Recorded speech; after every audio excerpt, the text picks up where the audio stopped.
folks. Welcome back to that dadgum Lawrence Jameson show. It's a very special episode. It's called The Mashup. Now I know over in England and all, they got dadgum techno music and stuff they use and mash up two songs together. You know, sometimes an old and a new to make a dadgum something new. So what's been happening here with me is this. I've been playing a good bit of this dadgum Necromunda. And it is a good game mechanics. It is a cutting edge system for skirmish and small unit miniatures game. Now that I done got my teeth sunk into it a good bit, this sucker is good, man. This is the best areas of going so far. But I've also been playing a good bit of this. It's the small unit for Age of Sigmar. And then I started wishing that they had some kind of way that this Age of Sigmar was done with these kind of mechanics on the Necromunda. Now, I also been playing a good bit of that daggum Shadespire. And when I picked up my copy down there at the store, the fella at the store gave me this right here. And it is a War Scrolls, the Age of Sigmar War Scrolls, for both sets that come in the box set. And you can get the ones now for the Orcs and for the daggum Skeleton Sepulchral Guard. You can get it already for them as well for these. And these are for Age of Sigmar. And so I started thinking to myself, man, what if I had a mash up and put all these together into one little game system and basically run the Age of Sigmar skirmish with the Necromunda mechanics. Now, so then I took some pen and papers and I started writing up, and I done wrote me up, 10 or so pages on how it's gonna go down and all, in charts and whatnot, nothing too harsh. But the game uses the War Scrolls, and characteristics profiles from Age of Sigmar. But then you got fighter statuses and all from Necromunda, like active, engaged, down, injured, out of action and stuff. And basically it's played in rounds like Necromunda, and then you switch back and forth, activating fighters on either side, and then performing actions kind of like you done back in Space Hulk and things of that nature. Now, I ain't thrown in no leadership abilities or artifacts and whatnot like that yet. And then, I'm going to explain the activations and the different type of actions, initial actions, basic actions, and complex actions. Just pretty much follows similar along the line of Necromunda. Where I had to go off the track a little bit was this.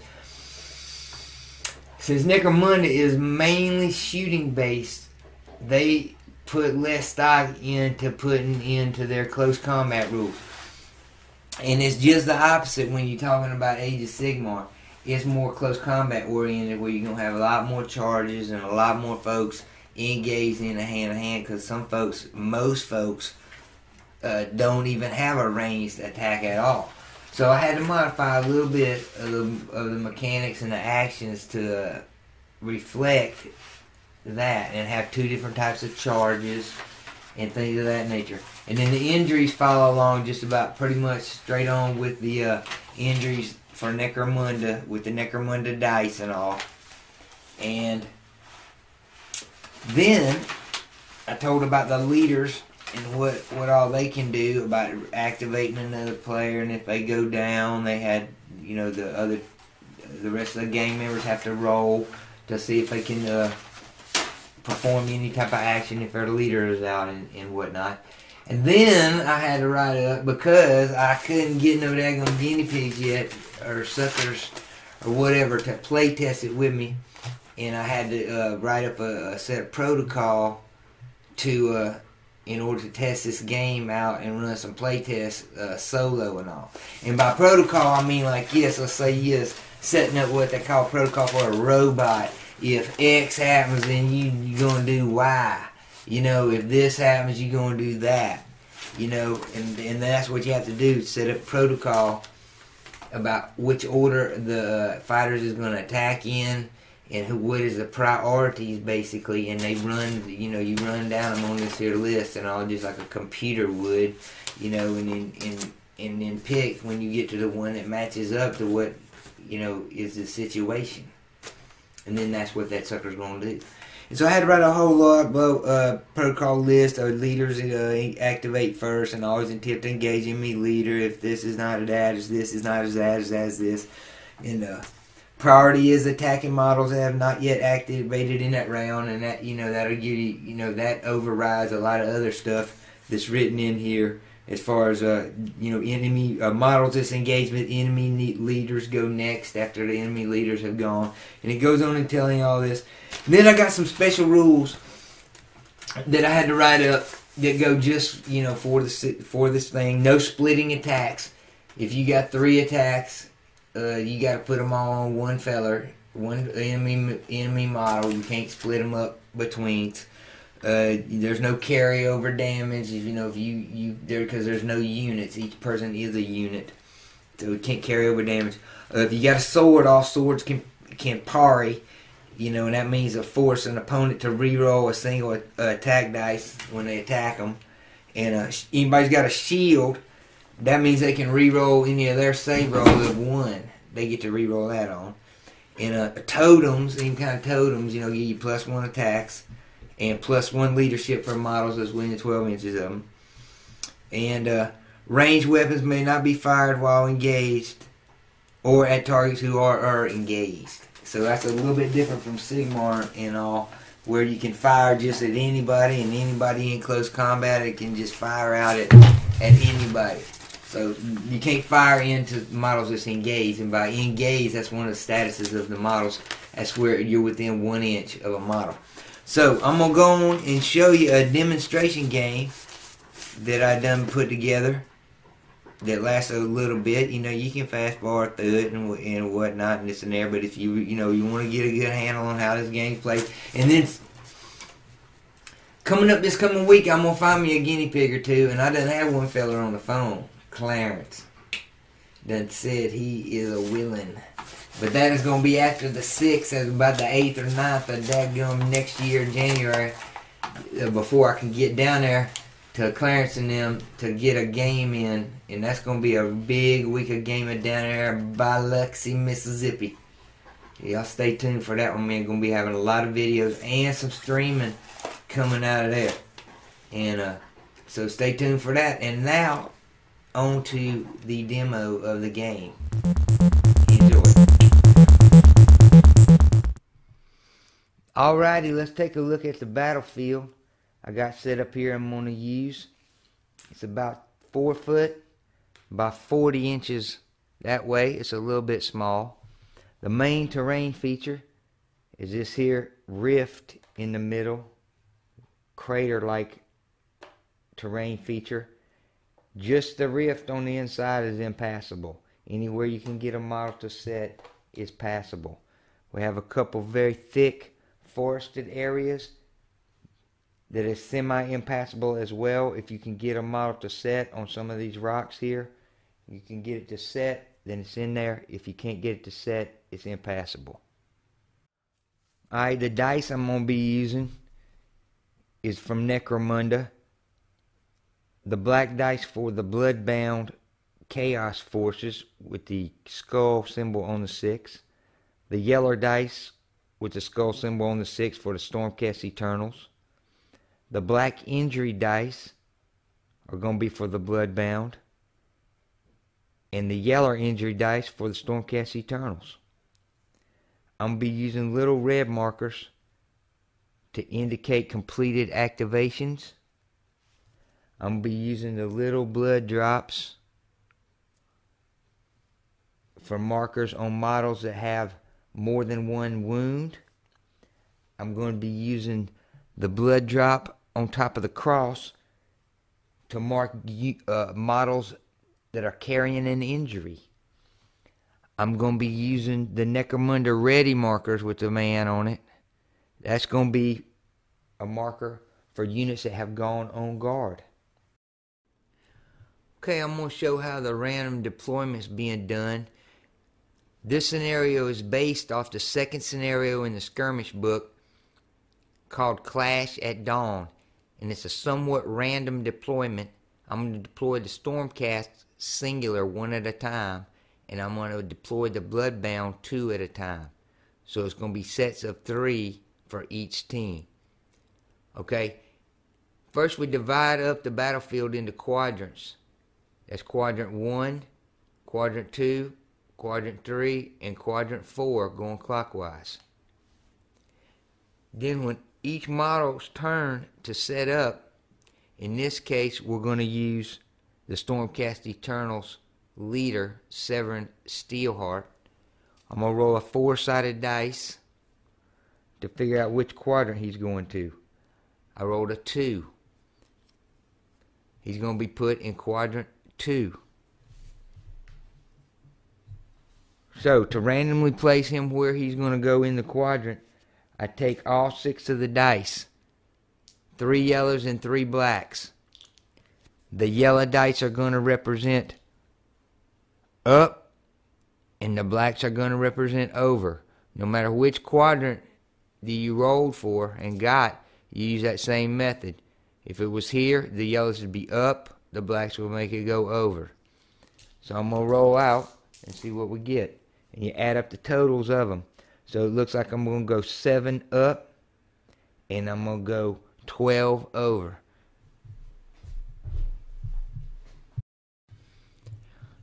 Okay, after deployment, we got everybody set on the map, ready to go. Starting with the Stormcast Eternals. We got Severin Steelheart in the same location from the demo earlier in quadrant number 2. He's armed with his daddy's broadsword. Way over here in the corner here is everybody's favorite Oberyn and his grand hammer far in the corner there. Up here by the Cave of Wonder is Agrad Brightshield. And for the Bloodbound, deployed in 2s, over here behind Severin, you have Cassius the Chained and Tarsus. Over here, you got Bloody Sack, or Sake. We can't call him Bloody Sack. And Arnulf, the dadgum people's champion. All the way down in the corner, that's where you're going to find the Bloodbound leader. Over there in the corner, the Bloodbound leader, Garrett Gorebeard. And he has drug along with him the Icon Bearer. We're calling him Jim. So that's the starting positions. And we're going to get it rolled up for turn 1. Here directly. Okay, we're going to have a priority roll for turn 1. And priority just means that's basically who gets to go first, who gets to move one of their pieces first. And remember, black dice is for the Bloodbound, and the yellow dice is for the Stormcast Eternals. And here we go. A 5 and a 2.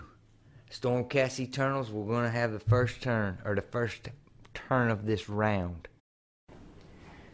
So, Severin Steelheart gets the first activation, and by protocol, he is supposed to look to engage the enemy leader, but he does not have line of sight to the enemy leader, as you can see.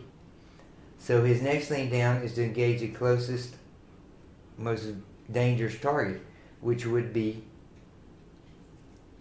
Cassius the Chained over here, who's 9 inches away. Now his options would be to make a straight up charge move, which would be a complex move, but then he'd get all of his swings, or he can make a move and then a very short charge and then may only get 1 swing. Nobody's on guard right now. Cassius ain't nobody to mess with, He got all four of them bearing down on him. He is going to put some distance between the real dangerous ones, I think, Arnoff and these fellas right here. He's probably going to do a move and then a charge here. So he's going to make his basic move, basic action of 5 inches. Then that's going to give him a 4-inch charge on Cautious. And he makes it with an 8. He's in there on Cautious. Now he's only going to get one swing since he done that move and a charge. He swings one time with that broadsword. He needs a 3 to hit. He don't get it. And ain't no reroll. So his turn is finished. His activation is done.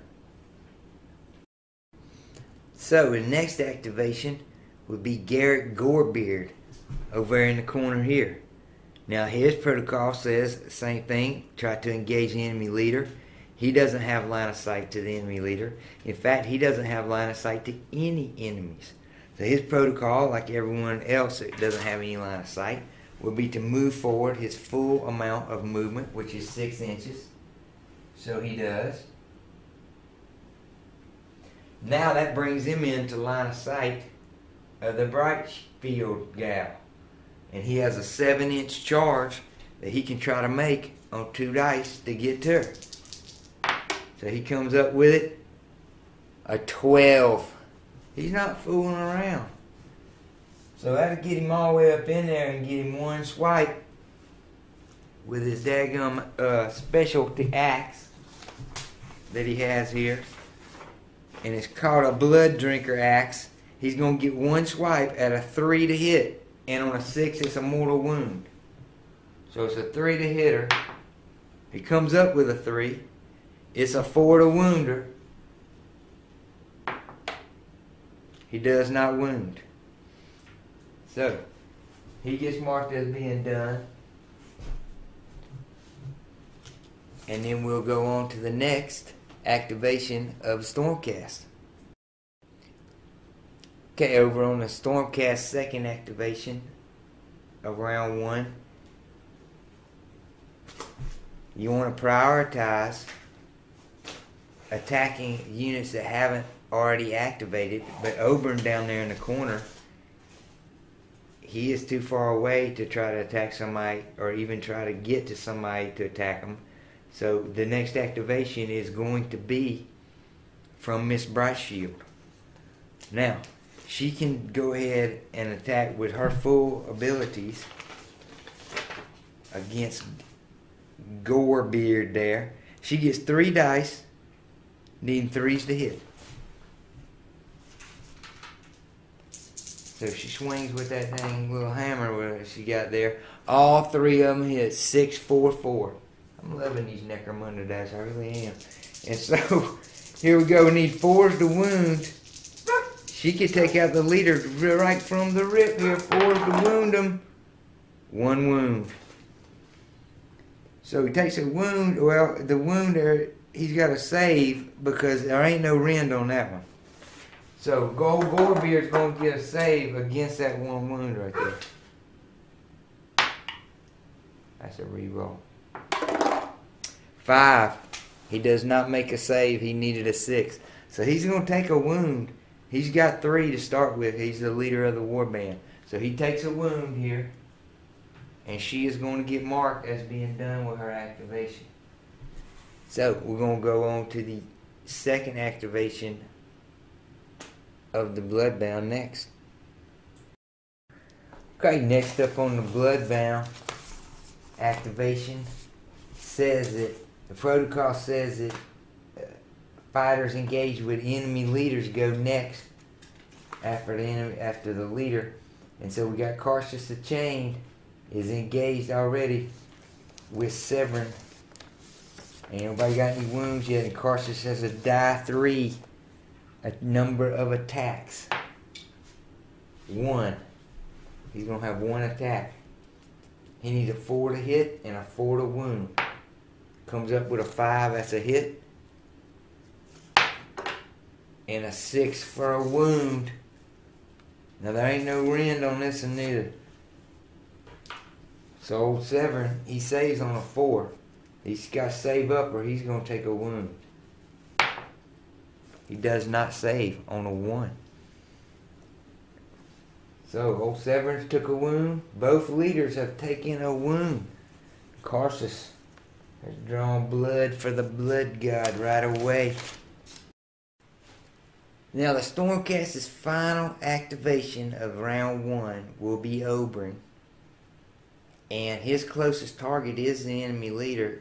And he can help out Miss Brightshield. He can't quite get over there. But he's going to get to make an initial action of a move. And then he's going to make a dash of a die 6. So what he gets is his first of all 5-inch move. And then a die 6.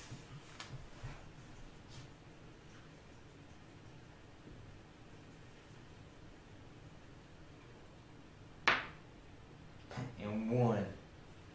Alright, and he's done for the round. He gets marked.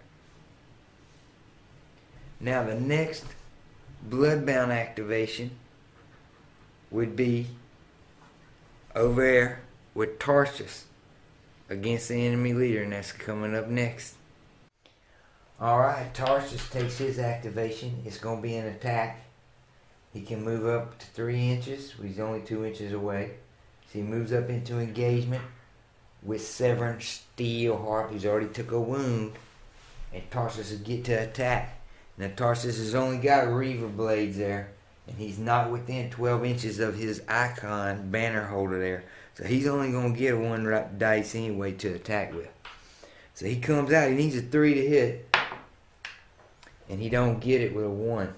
There ain't no rerolls for him there. So he's a done deal. He kind of pooped on it. But here we go. The next ones up would be these, because they do have a line of sight. And he does not. He is the closest target, so we're going to move out the Bloody Sack. And he's going to move his full movement plus a dash. Same thing over and done. But he comes up 6 inches. And he gets a dash of 1. Oh, I'm dashing tonight, ain't I? Arnoff. Arnoff. Don't turn your back on. Everybody knows that. Do not turn your back on Arnoff. Arnoff ain't about them 1s. Arnoff moves up 5 inches. So both of them is done. And getting marked. And the final activation of the round is going to be this fella here. Once again, he can't see anybody. So he's going to move up his full movement of 6. That still didn't get him into sight of anybody. So he'll dash forward 5 inches. Still towards the center of the board. And that's where he'll end his movement and his turn. And that's where the daggone round 1 ends. With both leaders carrying a wound. And the battle developing. Okay, on the roll off for priority for round 2. Stormcast Eternals win with a 5. Okay, first up is going to be Severn Steelheart. And he is going to once again attack Carsus the Chained. And he's once again going to attack Carsus the Chained over here. So this time he gets a full attack of 3 dice, needing 3s.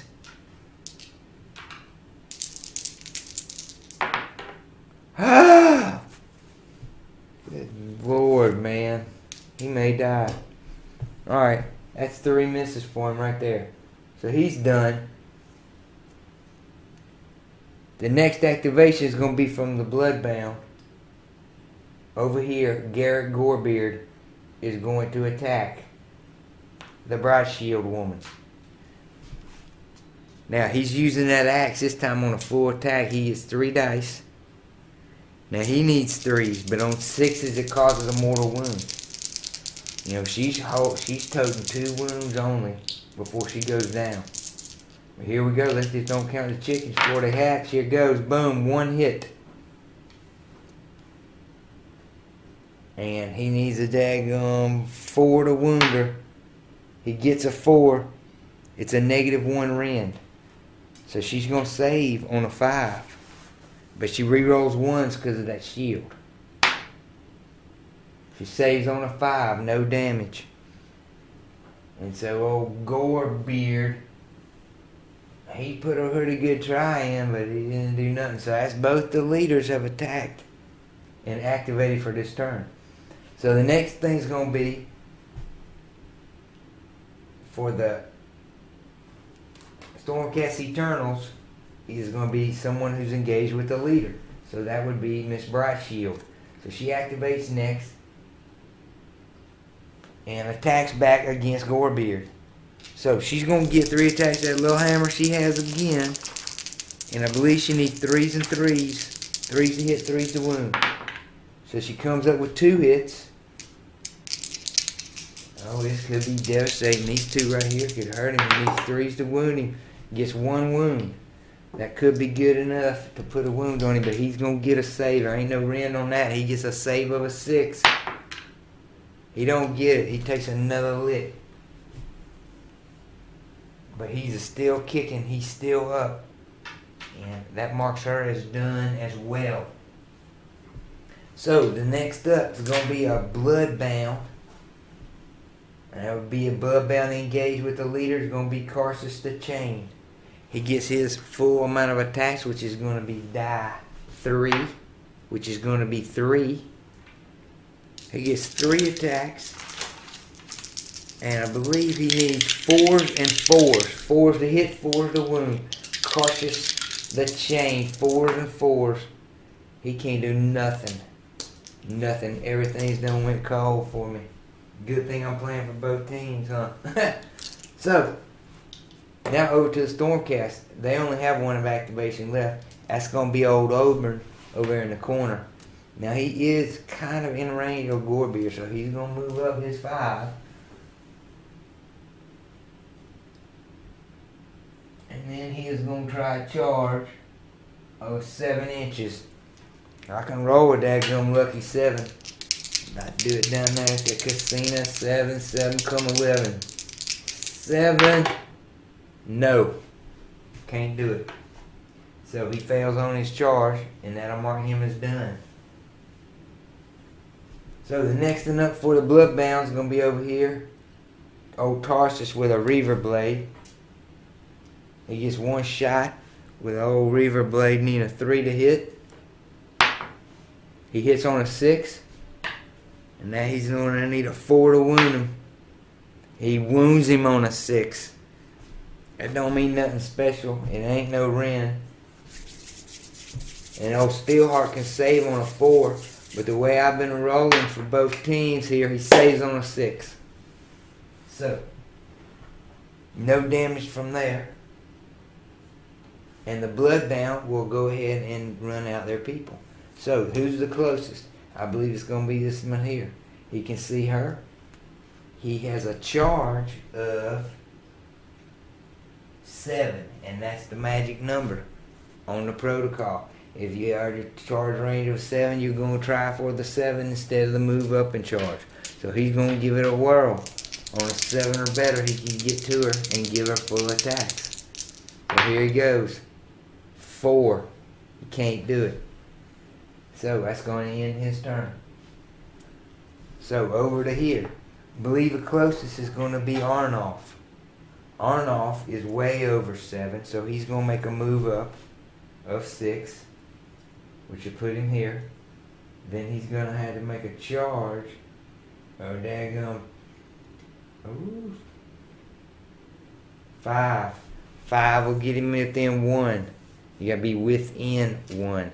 So old Arnoff needs a 5 or better to get in there. He does it with a 6 and a 1. That'll be a 7. And Arnoff is in there on the back of 7. And Arnoff is going to get 1 swipe. He's only going to get 1 anyway with that daggone Reaver Blade.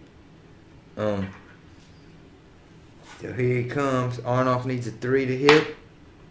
He hits with a 6. Wouldn't you know, Arnoff was coming in hot. Woo! And a 3 to wound. Doesn't do it. He needed a 4.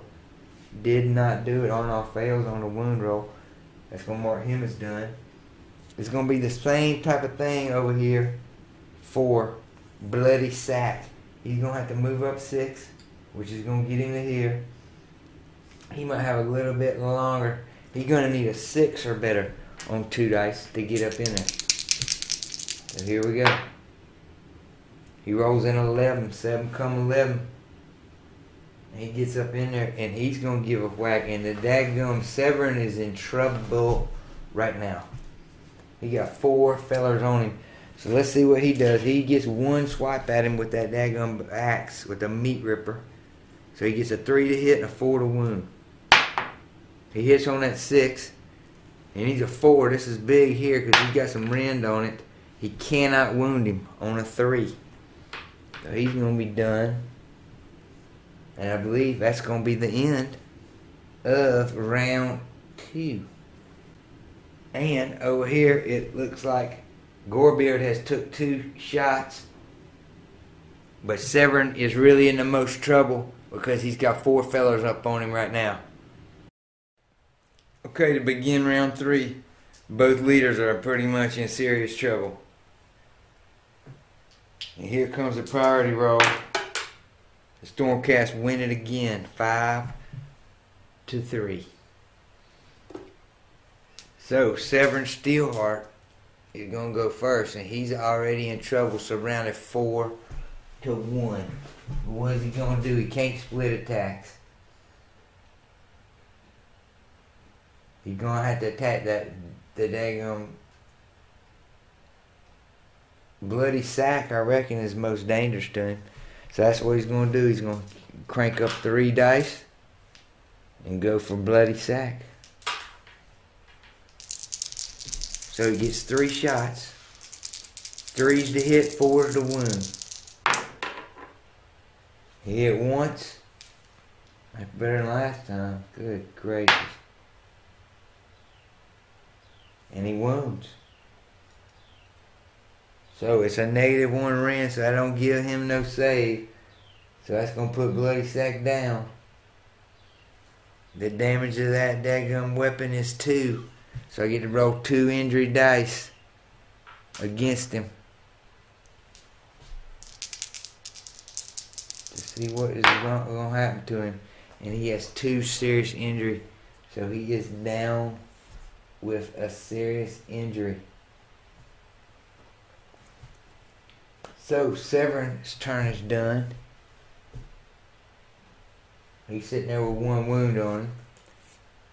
The next move is going to be over here from Garrick Gorebeard against the Bright Shield woman. And he attacks with 3 dice. He's got that Blood Drinker axe. 3's to hit, 4's to wound.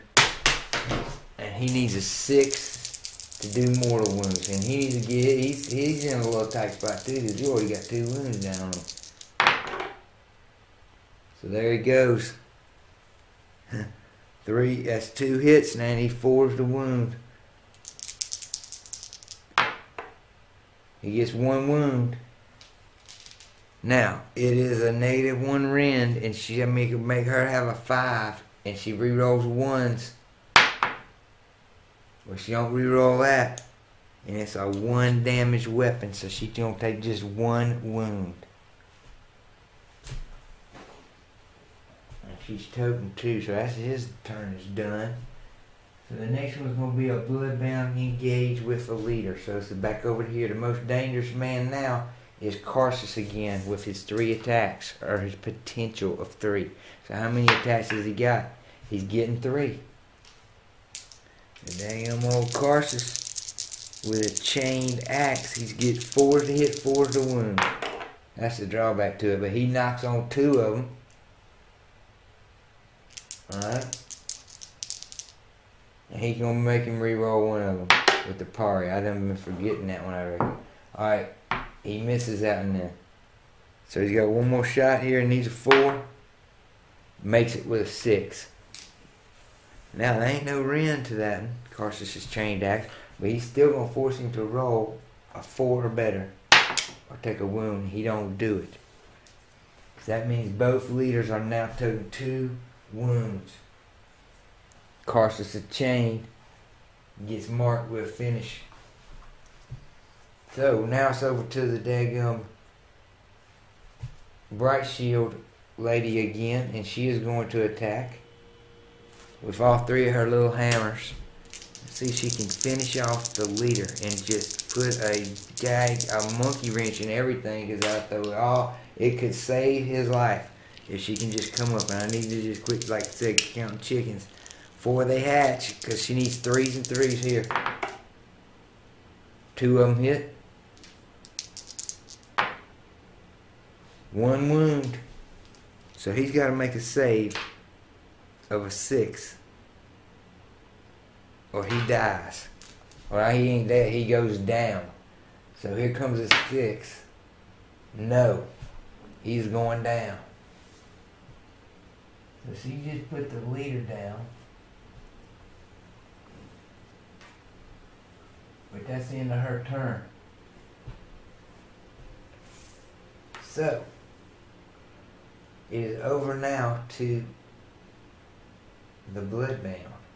And the next most dangerous fella, I reckon, is going to be Arnulf. And Arnulf goes ahead and tries to stick and end it right here. We're going to see if Arnulf has it. With the Reaver Blade, he needs 3 to hit. He gets it on a 3. He needs a 4 to wound him. He doesn't do it. Arnulf fails. Okay, got 1 more. Stormcast Eternal. Now, he's got to think about it for a minute, because he's got a down leader right there in front of her. And she may not be able to take care of him. We got to roll for him. I forgot all about that. That daggum weapon of hers does only 1 wound, so she only gets 1 roll against him when he's down here. It may put him out. No, he's only got a flesh wound there. So now that changes the whole strategy up, because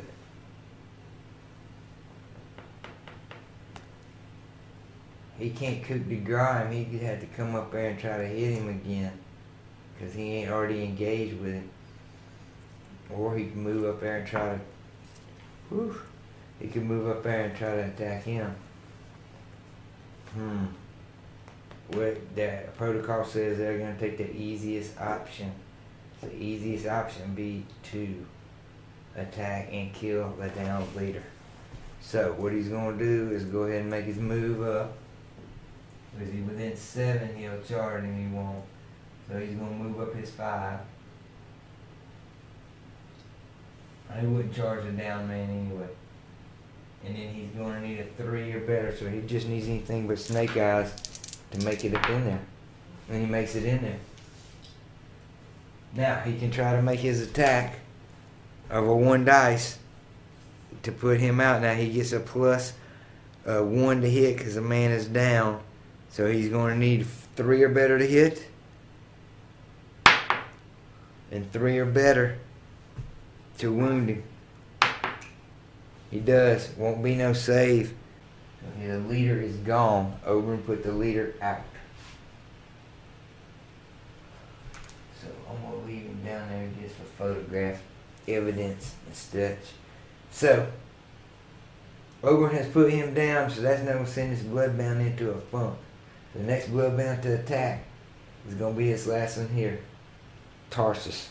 But Tarsus, since the leader went down, Tarsus now has to take a dadgum bravery test of 6 or less, or he won't be able to attack or do nothing. From the shock of the whole daggum thing, he rolled an 8, and he's just shocked that Gorebeard has gone down and out.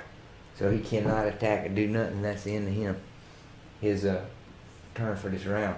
So we only got 1 of them left, and he's going to turn around. He's well within his 7 to make that charge. I believe he's going to need a 6 on 2 dice to make that charge. To try to get in there on Oberyn. and he does it with a 7. So he moves in, he's going to get one swipe with the Reaver Blade. He rolls a 4. I'm sorry, he gets 2 because he's got a banner himself.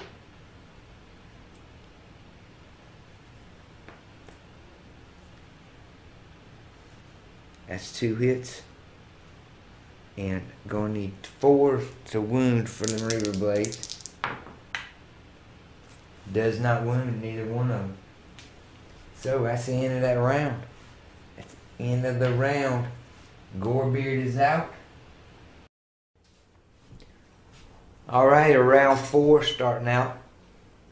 And we're going to roll to see what the priority is. And it's a -1 to the Chaos Force because they've lost their leader. So, Stormcast wins it anyway outright, 4-2. So first of all, Severn Steelheart is going to take the first activation. His most dangerous target is Karshus the Chain. He's going to take his 3 rolls there at 3 to hit and 4 to wound. So he gets 1 hit and 4 to wound. Got it on a 6. So it's a negative to save, so Karshus ain't going to get no save. He goes down. The damage on the broadsword there is 2. So we're going to roll 2 damage dice to see what happens to Karshus there. And it is a serious injury to Karshus. So we got 2 fellas down with serious injuries. And I'm going to use these alternate markers on them for serious injury. So I can pull this off and use these dice. So that's the end of the activation for Severn Steelheart. And the next one to activate is going to be Arnulf. He's in contact with a leader, enemy leader. So Arnulf is going to attack with a single dice for Reaver Blades. Arnulf needs 3 to hit and 4 to wound. Arnulf gets a 5. Alright, it's all up to Arnulf right here. Wait a second, gotta back off. Arnulf has to make a roll. Since his leader is down, Arnulf has to have a 6 or less before he can even do anything, or he can't do nothing. And he makes it with a 3. So Arnulf, come back out the gate.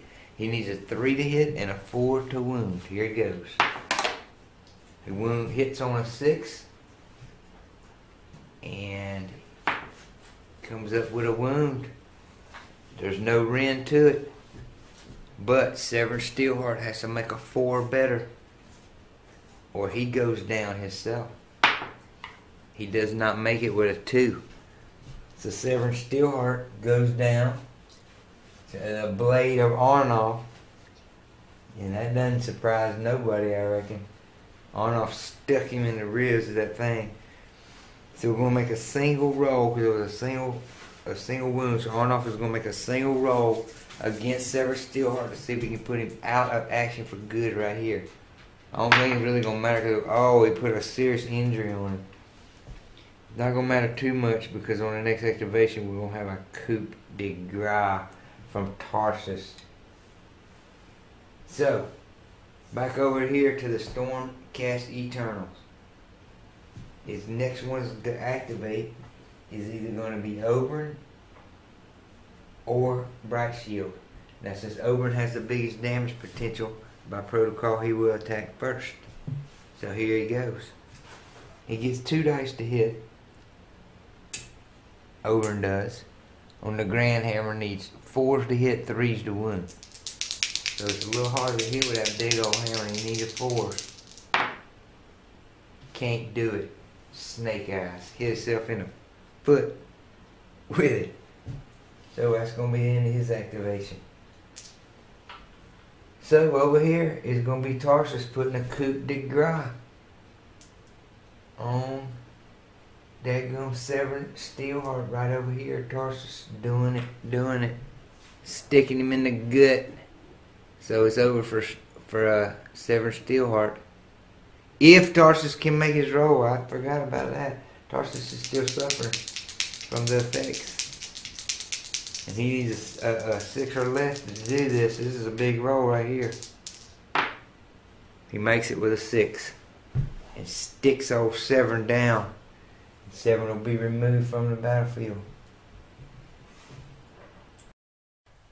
Next up here in the middle of round 4, with all that carnage that went over there, Miss Brightshield. She's coming through with her 3 hammers, need 3s and 3s. To try to put this feller Jim with the banner down. She done put the leader down. Oh, 1 hit. Gonna need a 3 to wound him. Puts a wound on him. He needs a 6 to save, or he's going down too, to her hammer. He saves with a 6. That means he's going to retaliate. Now he'll retaliate on the most dangerous target, which will be Oberon, even though she's done hit him. So he goes back against Oberon. He's going to have his 2 dice, 2 Reaver blades. It is going to be 3 to hit and 4 to wounds on him. He hits on 2 3s. Oh, he's using the wrong dice, but here he goes. He's going to come back out with them 3s to wound. He gets through 2 wounds on him. Oberon's got to make 2 saves against some Reaver dice. It needs 4s or better. And needs 2. He could put him out right here. He makes both saves, a 6 and a 4. So that'll end the round effectively. End of round 4. Both leaders are down. That means nobody's taking rolls again, and they're going to fight it out to the end. End of round 4. Alrighty, coming out for round 5. Both leaders down. So the priority roll is going to be Stormcast get it again, 4 to 1. Once again. So the first attack's going to be from Oberon against the banner bearer. Oberon gets 2 dice. He needs 4s to hit, 3s to wound. He cannot get a hit. Cannot buy a daggone hit. So, I believe it's going to be this man's attack back.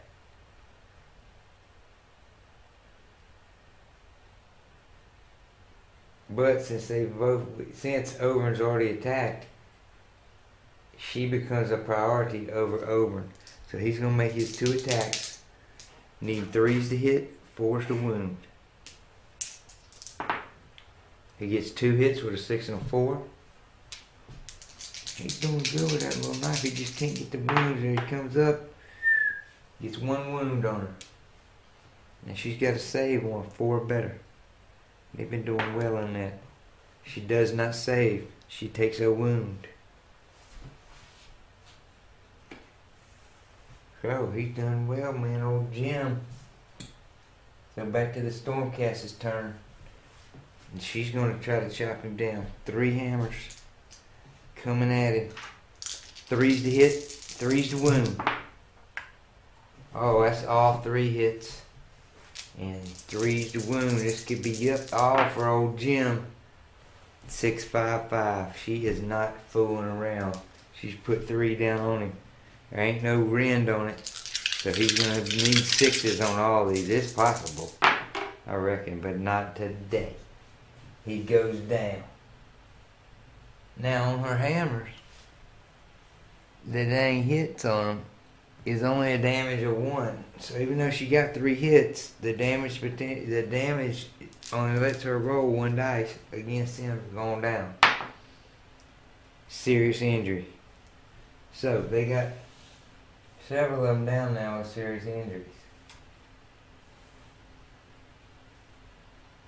So he done attack, and she put him down. So over here, right, the only thing they can do is start heading that way. Now Arnulf is the closest man, and he's going to take off and run as hard as he can get him go. He moves a 6 there. The second time I done did that. And he gets 1 dice and running. 4. That's almost as good as he did last time with a 5. So Arnoff is already up to there. Got this man, Tarnoff, the one that put the daggum chop to coup de grace, I reckon, down on a thing after, Severn after Arnoff dropped him. Here comes him. He's going to do the same thing. He's going to move up 6. And then this dadgum thing is about to drive me crazy. He's going to roll him up a 6 and come up dadgum right beside Arnoff. Now these other fellas, they got serious injuries. They can't even get up yet. So, they got to roll again, first of all, for bloody sack. He's going to roll to see if he can then get a wound. He's still got a hope toting a serious injury. So he's going to stay laying there. Old Carsus the chain. He's going to switch dice. He don't like that one. He rolls it up and he gets a flesh wound. So, he's got a flesh wound. That means he can use his time. He can use an action to stand up, which he does. Now the only thing you can do after stand-up action is roll a dash if you want, but you can't end up within 3 inches of the enemy. He ain't. He's gonna try to catch up with his brothers a little bit by rolling a 6 and moving out towards bloody sack and them other ones. All the while toting, you know, a daggum injury, serious injury that takes him down 1 movement on his regular movement, that is, and -1 to hit. So he's back up. That's the end of the round, and that's the end of round 5. Gonna go to round 6 next. Alrighty then, turn 6. We're rolling them up for priority. It's going to be, this time, Chaos wins it for the first time. So, the fella that's in the most danger is this one laying down here with a serious injury, who's down. So he's going to take the first activation and try to roll up his injury to get him a dang flesh wound so he can get up. He don't. He stays down. And that's the end of his activation. So, on the first Stormcast activation of this turn, it is going to be Oberyn who puts a coup de grace on this fella here, and he's out. So Oberyn has took his turn. So Jim is out. Oberyn's turn is over. So the next fella that's going to be up looks like Tarsus because he's the closest to Oberyn. So he's going to make a regular move of 6 inches. And then he has a charge of 9 inches. It can be done, I'm telling you. Tarsus. Oh no, 7. He don't get it done. So he's going to be stuck in there right there on top of that crater there. The next thing to go is going to be Miss Brightshield. Now she is well within range of him, but she's over 7. So she's going to move up her regular 5. And then she's going to have a charge of 4 inches to try to get at him. 4 inches is all she needs. 4, that's what she rolls. Okay, so she gets up there and gets at him. Oh, there she goes. Carry that little wound with you, honey. Alright, now she's going to get 1 little swipe at him with 1 little hammer attack. That's all it really takes for these little fellas. But she needs a 3 and a 3. So 3 to hit. She gets it. She's a devastating chopper with that little hammer. Reroll on that one. 5, she gets it. That's a wound. Now, ain't no rend on that little hammer, so he's going to get a save of a 6, which he cannot do, so he goes down. Tarsus falls down. Oh, Lord have mercy. He's down. She's done. And the next one up is going to be everybody's favorite, Arnoff. He's the closest one to an enemy. Arnoff is within 7. He may be. He is within 7. Arnoff is going to go for its full-blown charge. So here he goes. He needs a 7 or better. Arnoff. He got it with a 7.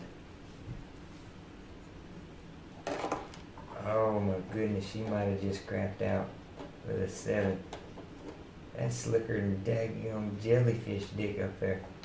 So, oh Lord. So Arnoff is going to get his attack, which is only 1. So I don't even know why he tried all that. I forgot about all that. The daggone Arnoff's only got 1 stick. But that's all it's going to take to put her down. Arnoff needs a 3 to hit and a daggone 4 to wound. But first he needs that 3 to hit. He can't get it. 2. That'd be in his turn. Now cautious. He's way out of range, first of all. He got -1 to his movement, so he's going to go 5. Then he has a charge coming up of 8 to get up there. Now, wounded, he's got a -1 off of his charges and all that. So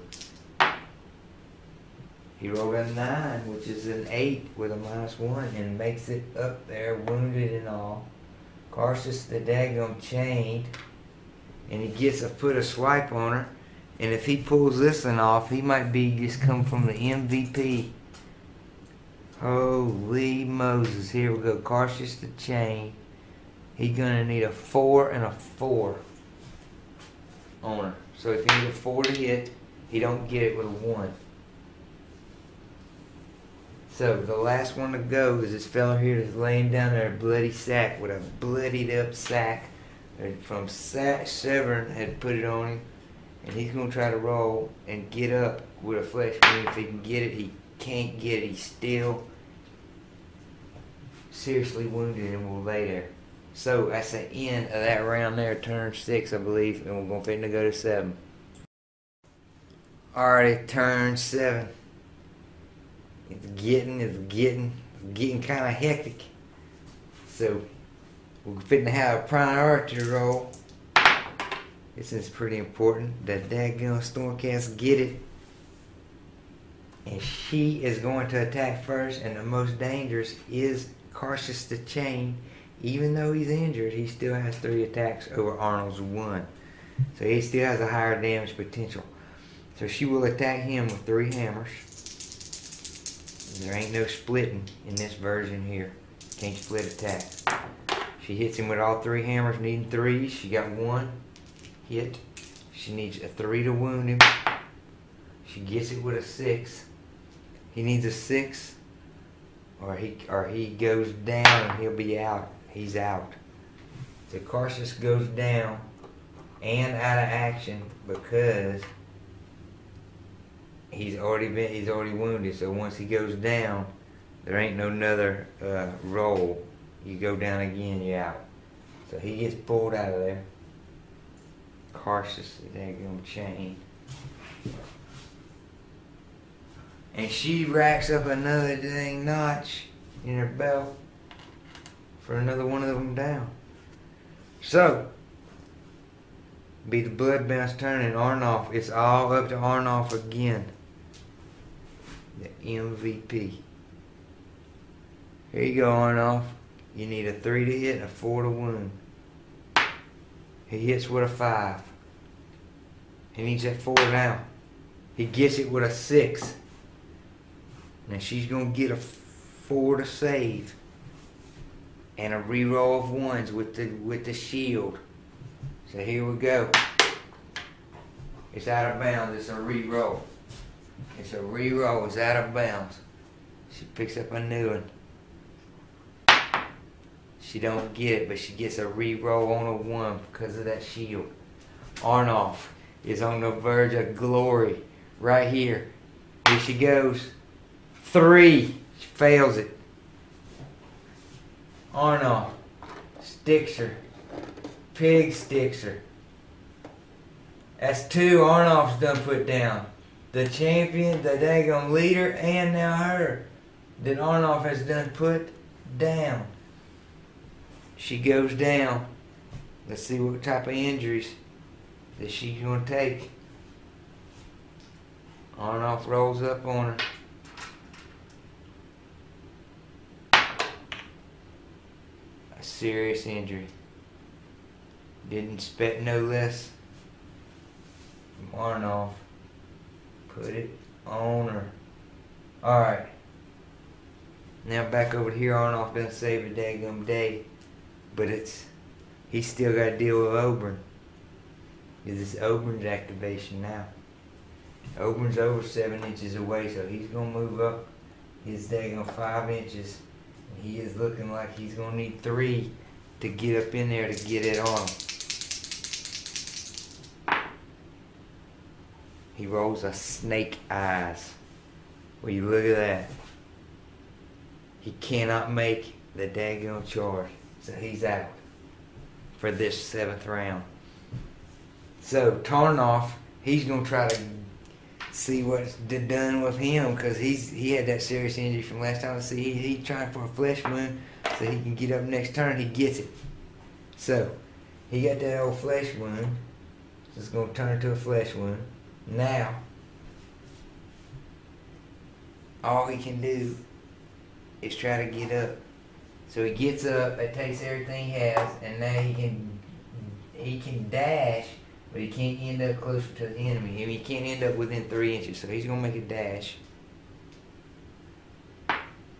of 5 inches. And get him over here.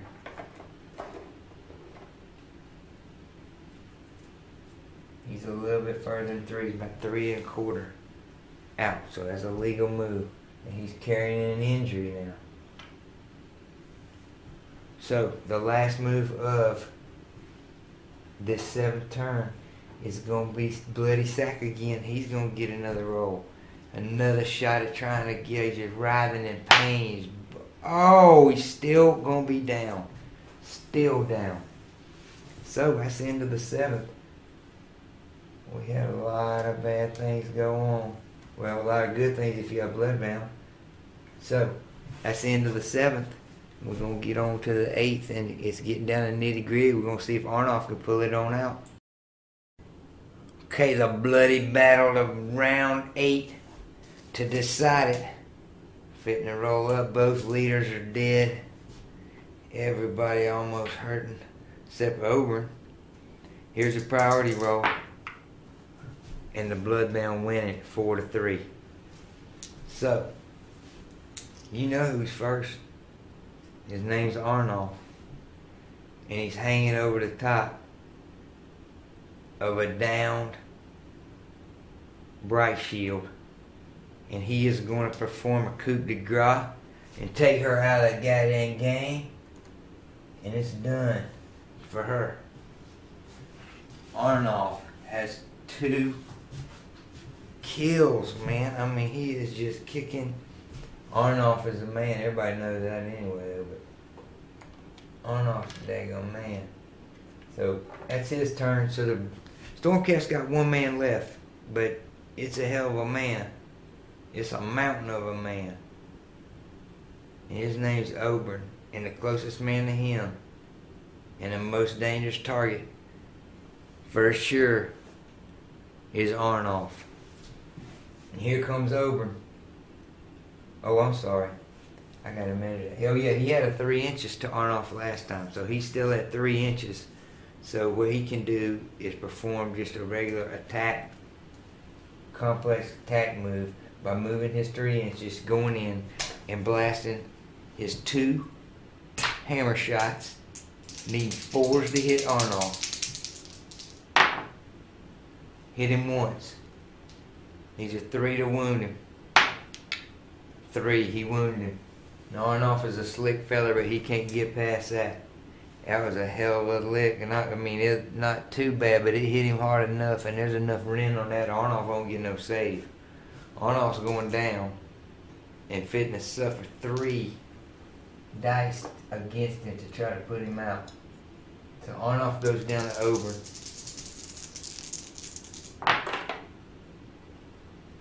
And he suffers a serious injury like everybody else. So he's down with a serious injury. Owen's turn is over. And there are 2 bloodbound left to go. Since he's down, this injured one's up. He is within 7 inches of over. He needs to roll a 4 to get within an inch of him on 2 dice. Tarzan, here he comes with a 6. So he makes it, so he's going to get his attack there. So he's got 1 shot. He needs a 3 to hit and a 4 to wound. For that daggum Reaver Blade. He misses with a 1. Reaver Blades re-roll 1s. So here you go. 5, he hits him. Gonna try to get a little wound in on him with a 4. Got it with a 6. But you know that man is heavily armored. Ain't no rent on that. He need a 4 or better. Here comes 5.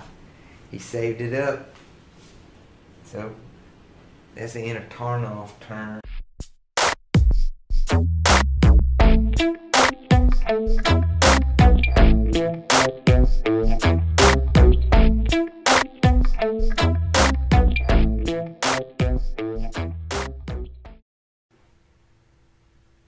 Well now, that's about the long and the short of it. Mostly the long. So if you made it this far, I do appreciate it. Reach down there and click that like if you can, and subscribe if you ain't already.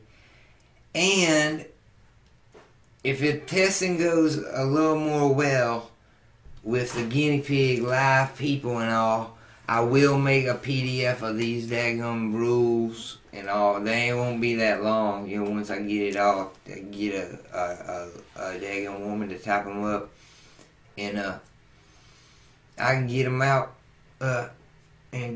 so y'all could look at them if you wanted to, because it seems to be a pretty good skirmish, better than the regular AOS skirmish game, because that Necromunda is good.